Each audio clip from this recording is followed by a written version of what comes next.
Hi, it's Adna.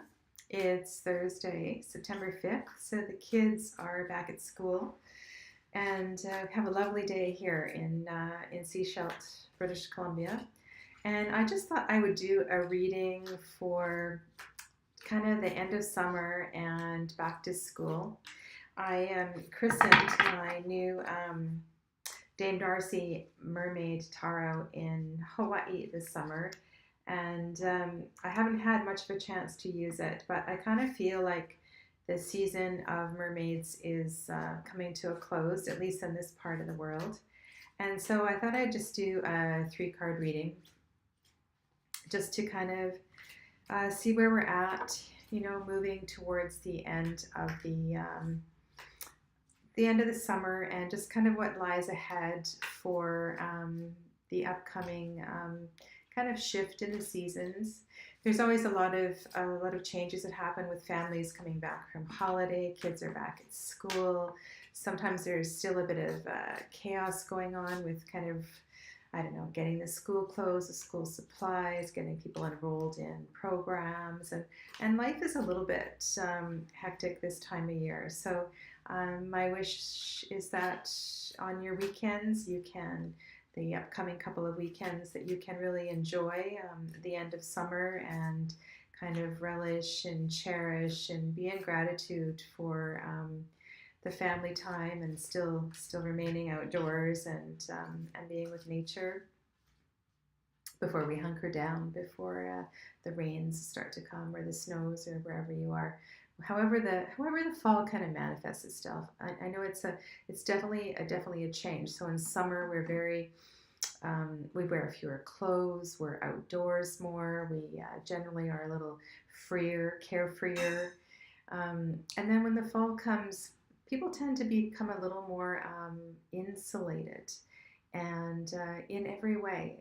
So just be mindful of that. I mean, we all need time to regroup and to restore, but never let that fire, of the summer completely diminish. Find some way in your week, some way in your day, just to keep that joyfulness, that sense of freedom and openness, in your fall and in your fall and in your winter.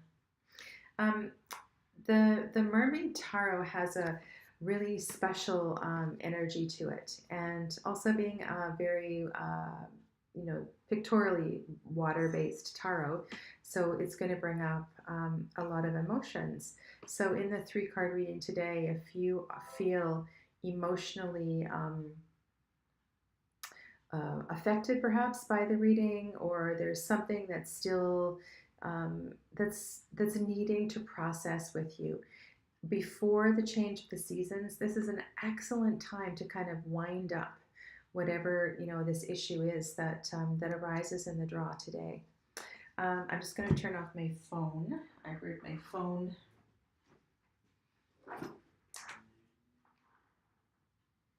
I have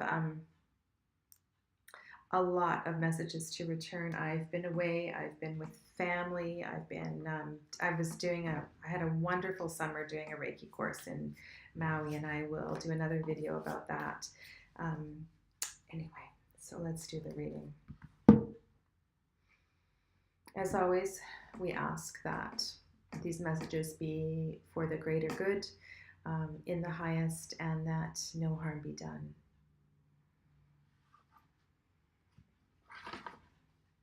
So the focus card today is the Magician.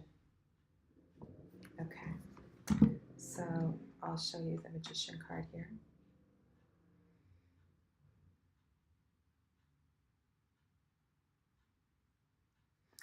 You have a lot of power. You have a lot of, quite literally, tools at your disposal. And sometimes when this card comes up, I really kind of take inventory and look at maybe some of the things in my toolbox that I need to dust off and activate again, or I need to clear them and start using them again. And tools come in many, many forms. They come in 3-dimensional forms. like pendulums and wands and things like that, tarot cards, hammers, tools also come in um, spiritual forms. Tools come with the gift of words, they come with the gift of song. Um, we have lots of ways of sharing our gifts. And the magician is about magic. Magic is about spirit. Spirit is about love. It's about joy. It's about sharing the divinity and kind of weaving the divinity into your life, to those who are in your circles, those in your family. And so by dusting off your tools, by kind of really making use of everything that you have in your toolbox to use, you will affect others in ways that you can't even imagine.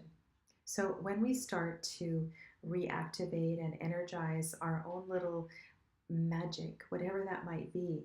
What just came to mind was the gift of song. You remember that scene in The Little Mermaid, when Ariel sings, and just how she affects so many people with the beauty of her voice, and how it carries to places that she has no idea. She has no idea how far her voice carries and where it goes and the effect that it has on people. So I think the same message is coming to you, that if you start to activate your tools and take inventory of everything it is that you can do, you are going to trigger some really beautiful things in your life. Okay? So keep this card in mind. The magician is also a one. Okay, so the one is about a beginning.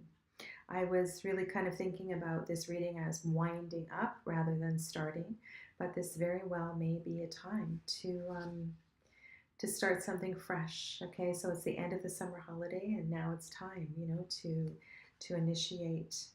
Okay, so yeah, this is a time to initiate, and a time to move forward. So we've got the Knight of Wands here. So this is the fastest of the knights. This is a time of action. This is a card of action. This is a card of passion, really, too. So if this kind of, if a resource came to mind right away, then what I want you to do is to kind of brainstorm really quickly all the ways that you could use this tool, all the ways that you could use this gift. How can you share it? Maybe there's a way that you've thought of using it in the past that you thought, oh no, I can't do that. But you know what? The Knight of Wands is asking you to get going and move forward and act on this. This is your next step, okay? So not just take it off and dust it, but do something with that. All right, and how can we make this? Okay, this is a pretty clear reading. Okay, so we have the Fool. You are on a new journey. This is going to be the start of something really beautiful. And this is not a little reading, because we pulled two major arcana cards. We pulled the 0 and the 1. And when cards are pulled in sequence too, this often has, a greater effect. It has a bigger meaning. Oops, let's get those in there. Okay. So we have the Fool, the Magician, and the Knight of Wands. So here we are, September the 5th, moving forward into a new cycle, kind of leaving behind the summer and really being focused on starting something new. But I have a feeling that this is something that has been kind of ruminating for a while. And if it hasn't been ruminating recently, it's something that you have always wanted to do. So this is the perfect time to pick it up and move forward with it. And it's going to happen quickly. So make sure that you set clear intentions. Make sure that you revisit your intentions every single day, whether you journal, whether you have a little altar where you could put a piece of paper with your favorite crystal, whatever way that you make your intentions visible to yourself And it's important that you come back to it and you kind of like feed it on a daily basis. So whether you smudge it, whether you give it a little prayer, whatever it is that you do. When you open your journal, do you close your eyes? Do you say some kind words to yourself? And revisit that intention and keep infusing the intention, because this is a really beautiful reading. I'll just show you those cards one more time. The Magician. Okay. This is your toolbox. This is your magic. This is your gift. So what is your gift? Find your gift and do something with it. Okay? Do something. Move forward. And know that this path that you are on, okay, you have the go-ahead from Spirit to move forward with this. So I'm going to leave it with that. Blessings, and I wish you well. Stay well, and I'll be back soon because I have lots of really interesting things to tell you about my summer. Namaste.